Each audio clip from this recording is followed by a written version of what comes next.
My difficulties have come more in sort of getting the branding right, sort of understanding my voice as I grow older, making mistakes along the way with bad hires. You don't realize what a rotten egg can do to a business. You know, you have to be really careful with the people that you work with, the people that you trust. So I've had a lot of hard knocks in terms of that. But I think as like a whole picture, it's been like this, even though it might look like this. And I like that. I like waking up and having a stress or a struggle or, you know, something that I have to fight for.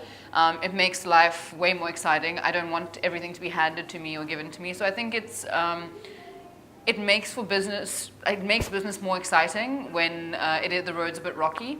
So I came to India about 10 years ago, and I was modeling here, and I really felt like there was a very big void for women's, I hate the word Western wear because it sounds like we're talking about cowboys, but Western wear that was, you know, not your average H&M, Zara, high street, and nor was it luxury, but somewhere in the middle. And as somebody that, you know, sort of lived in that space, I thought that there was a huge gap. And that's where the idea to begin DEME started from.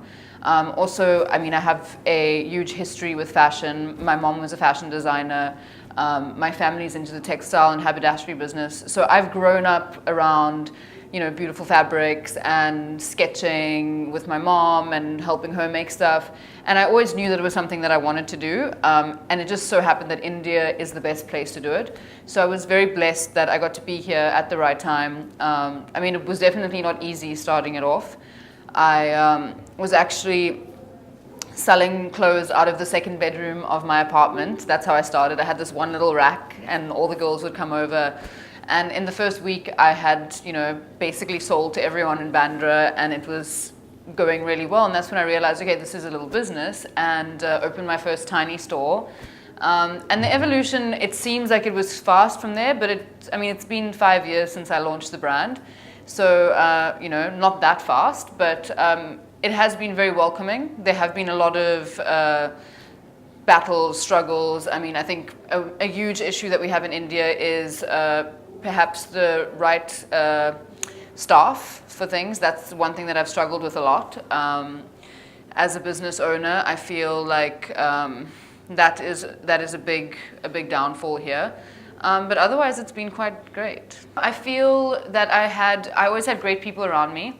And I think that that's a tip that I would always want to impart on other entrepreneurs, whether they be women or men or whatever, is surround yourself with great people, people that are smarter than you, people that have more knowledge than you do, because they'll always guide you in the right direction. And that's why I think that a lot of the decisions that I made were, you know, a lot more calculated, whether it be how do you set up a business in India from, you know, setting up a company. All of these things are really difficult things to do, and I had great people helping me with that at the beginning. So I think that's very important, and also get your structure in place. Make sure that all of that is correct before, you know, you do all of the other stuff. Is get your base right. You know, make sure that you got your GST number and you have all of that stuff. It's very, very important. And as a creative person, those things can be like really like just go over your head and be like very mind-boggling and very boring. And I try and avoid them like the plague. But having those people there that were like, listen, you have to do these things before you actually get to that level has been very important. Struggle-wise, I have been blessed in the terms of that I have an amazing team. I know that one of the other speakers today was speaking about how in India it's very patriarchal, and, you know, sort of her workers would ask her where her mom was when she came to the workshop. But I never really faced any of that. I've always been treated with great respect by whether it be my tailors or whoever it is, the masters. It's always been a good experience for me. And I think India is very welcoming for entrepreneurs, very welcoming for women, and it's a safe place, right? I think for me it has always been something that's come very naturally. And it's been from the way I've grown up. I'm from South Africa. It's very open.